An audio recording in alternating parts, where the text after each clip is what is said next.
अक्सर assembly session के दौरान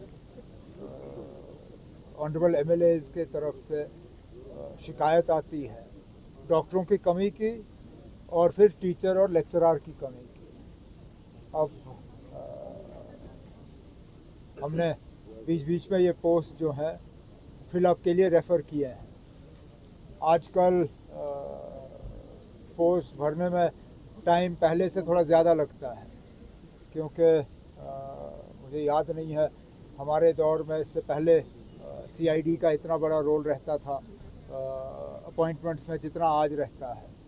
आज जितना वक्त पीएसी को लगता है उससे ज़्यादा वक्त सीआईडी को लगता है अपनी कार्रवाई करने में। लेकिन चलिए वो हमारे हाथों में है नहीं, लेकिन तब भी ऑर्डर तैयार हुए, आज उनको बांटे गए और जल्द से जल्द जो है ये बच्चों को तालीम फराहम करना शुरू करेंगे। होम मिनिस्टर साहब से आपकी बात हुई थी आज सुबह बात हुई जो मौसम के वजह से कुछ जगहों में हमें मुश्किल का सामना करना पड़ा है, बिलखसूस चिनाब वादी में और थोड़ा सा कठुआ के तरफ। उस सिलसिले में गृह मंत्री साहब ने फ़ोन किया था हालात के बारे में पूछने के लिए और मैंने अपनी सारी जानकारी उनको दी। आगे अगर कहीं पे हमें मरकज़ की मदद की ज़रूरत होगी तो वो मदद करने के लिए तैयार हैं। कल एक रिपोर्ट आई थी, वो यूडाइस की रिपोर्ट है। So there has been number of schools that have been not functioning with single teachers. There have been 1,544 schools that have been functioning with a single teacher. That has been released by yesterday only. वो 2 साल पहले that's an old report. 2 साल पहले That's not a current report. आप assembly session में किसी honourable MLA से सवाल डलवा दीजिए, हम आपको ना उसमें डिटेल सारे दे देंगे। सर, कल आप मिले थे, डेलीगेशन जो सिविल सोसाइटी मेंबर्स हैं उनके साथ मिले and they assured their support for statehood. ना ये डेलीगेशन नहीं, पूरी सिविल सोसाइटी की मीटिंग थी। 170 के आसपास सिविल सोसाइटी के रिप्रेजेंटेटिव्स मुख्तलिफ मतलब शोबों और फील्ड से, उसमें मजहबी रहनुमा, ट्रेड के, रिटायर्ड ब्यूरोक्रेट्स, एजुकेशनिस्ट, ट्रैवल, सारे उसमें शामिल थे और अच्छी बातें रहीं। लगभग 3 घंटे मीटिंग चली और सब ने विदाउट एनी एक्सेप्शन सब ने इस बात पे जोर दिया कि स्टेटहुड की वापसी पे बहुत देर हो चुकी है और मरकज़ को अब और देरी करनी नहीं चाहिए। जो हमारा प्रोग्राम है जंतर मंतर जाने का, उसको सपोर्ट किया है और एक सिंगल पैरा वहाँ से रेजोल्यूशन पास हुआ calling on government of India के स्टेटहुड जो है जम्मू कश्मीर का वो अब फौरी तौर जो है बहाल किया जाना चाहिए।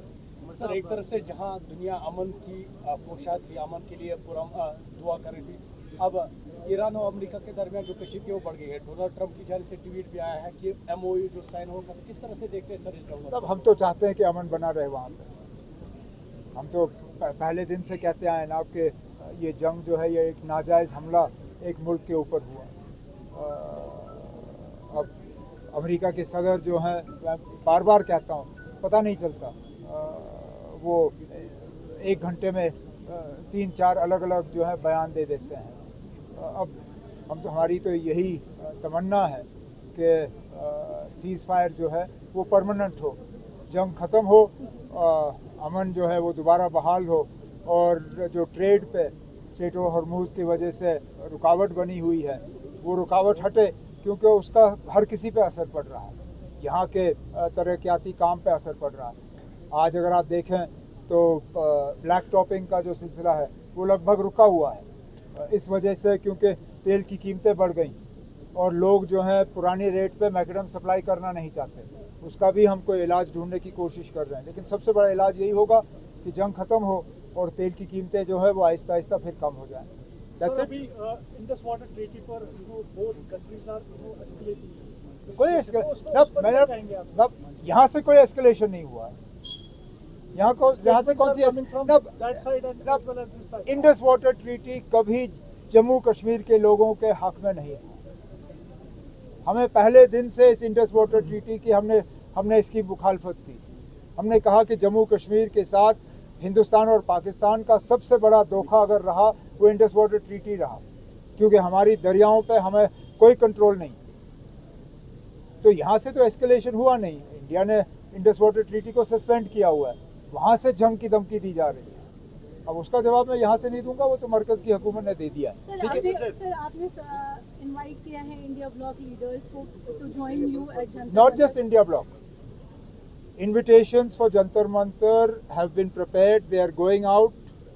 They will go out to political parties in Jammu and Kashmir. Those who are either in the assembly now or have been in the assembly in the past. उन सबको यहाँ से जनाब फारूक साहब जो हैं एक इनविटेशन भेजेंगे।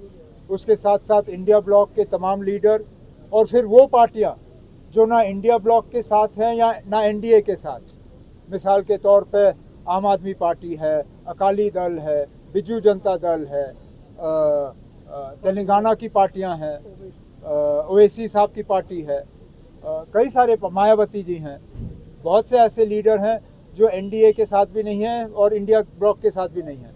उन सबको जनाब फारूक अब्दुल्ला साहब की तरफ से चिट्ठी जाएगी। उम्मीद करते हैं कि वो 20 तारीख को जो है हमारे इस एहतजाज में हमें सपोर्ट करेंगे। Sir, one last question. अभी it's been just 6 days of Amarnath Yatra and Shivalingam has already melted. Do you think it's concerning या कैप लगना चाहिए जो विजिटर्स हर दिन विजिट करते हैं?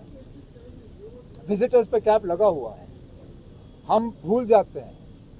विजिटर्स पे सुप्रीम कोर्ट का कैप लगा हुआ है, वो कैप जो है वो श्राइन बोर्ड पे बाइंडिंग है। अब वो दूसरी बात है कि लोग बिना रजिस्ट्रेशन के दर्शन करने की कोशिश कर रहे हैं। अब वो उसका इलाज श्राइन बोर्ड किस तरह करेगी वो श्राइन बोर्ड तक है, लेकिन सुप्रीम कोर्ट के तरफ से जब आपको याद होगा एक बहुत बड़ा हादसा हुआ था, उस हादसे के बाद यात्रियों पे कैप लगा हुआ है। जहाँ तक शिवलिंग की बात है, ये तो ऊपर वाला का बना हुआ है, कितने दिन रहना है नहीं रहना है ये ना आप या ना मैं तय कर सकता हूँ। इस बार 6 दिन रहा, चलिए इतने दिन ही थी। स्किम्स में मैन पावर की कमी सामने आई है। एलजी साहब से पूछ लीजिए ना आप, स्किम्स की आप एलजी साहब से पूछ लीजिए, क्योंकि स्किम्स की फाइलें हमें नहीं आती।